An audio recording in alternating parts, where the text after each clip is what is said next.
We always see the big speeches and the drama in politics, right? But what actually happens day to day? Well, today, we're going to pull back the curtain using just one document to see what the daily life of a parliamentary opposition is really like. You know, we hear about the big votes, but what about the actual grind? What we've got here is the official Opposition Bulletin from Sri Lanka, and it gives us this incredible window into the mechanics of democracy. So what does a week in their shoes really look like? Okay, here's the game plan. First, we'll look at how the opposition responded to a major global crisis. Then, we'll dive into a really heated debate about a new law on microfinance. After that, we'll see the daily work of trying to keep the government in check. And finally, we'll step back and ask, what does all this tell us about what an opposition is supposed to do? So the week kicks off, and it's not with some local issue. Nope. It's a huge international conflict that's making headlines all over the world. It's March 3rd, and the opposition gets right to work. The most urgent thing on the agenda? A military attack by the US and Israel on Iran. So their first job was to figure out a clear, unified response to this growing crisis. Now, their big criticism wasn't just that the government was being quiet, it was about why that silence was such a problem. The opposition basically argued that because of Sri Lanka's long relationship with Iran, they had a duty to speak up. It was framed as a national obligation. And this quote from MP 𝗙𝗢𝗕𝗦𝗧𝗧𝗦𝗧𝗧, I mean, it really gets to the core of it. He's making a case for solidarity based on past support. The idea is that foreign policy shouldn't have a short memory. But then you get this quote from MP 𝗦𝗨𝗕𝗦𝗧𝗧𝗦𝗧𝗧, and it adds a whole new wrinkle. He's not just criticizing, he's making a direct accusation. He's suggesting the government's silence isn't neutral. It's driven by fear of upsetting a superpower. It's a classic move, right? Questioning the real motives behind the government's actions.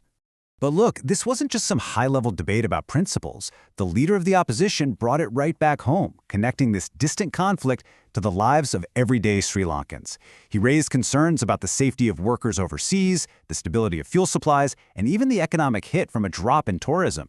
It's a really powerful way to show how global events can hit you right where you live. Okay, so from the world stage, things take a sharp turn. The focus shifts from geopolitics to a really intense debate about the financial struggles of ordinary people right at home. The next day, the big event is this Microfinance and Credit Regulatory Authority bill. On the surface, it sounds pretty straightforward, you know? Regulating small loans for people who can't get them from regular banks. But the debate? Well, it was anything but simple. The opposition came out swinging. Just listen to this phrasing. They called it a ruthless bill, framing it not as a protection for people, but as a direct attack on the community-based lending that was already happening, especially systems run by women. The accusation is that the bill would actually destroy the very thing it's supposed to be helping. But you have to understand, the backdrop to this whole debate is just tragic. Supporters of the bill pointed to the devastating reality of unregulated lending, highlighting the thousands of deaths linked to debt traps. So it's clear everyone agreed there was a massive problem. They just had completely different ideas on how to fix it. And then, just when you think you've got a handle on the debate, the opposition drops this bombshell. They claim this whole thing isn't really about protecting vulnerable borrowers at all. They allege that this law is being pushed through for one reason: to secure a huge international loan. $200 million. That's the number they put on the table, and it completely changes the conversation, doesn't it? It shifts it from a debate about social policy to one about international finance. So the crucial question the opposition is asking is this: who is this law really for? Is it for the people, or is it for the loan?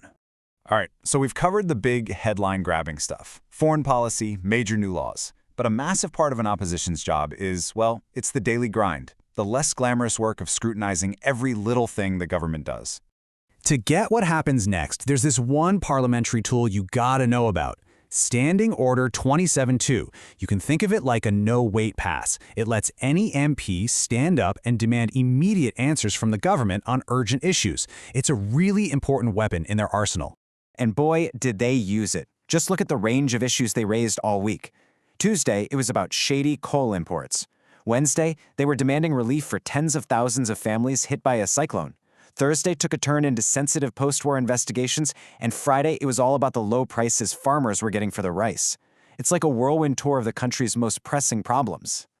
And again, these were not abstract questions. They were direct challenges linking government action or inaction to real-world consequences.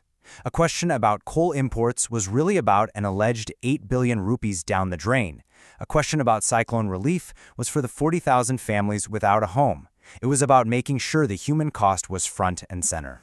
So after digging through this whole bulletin, from global conflicts all the way down to local crop prices, what's the big takeaway here? What have we actually learned about the job of a parliamentary opposition?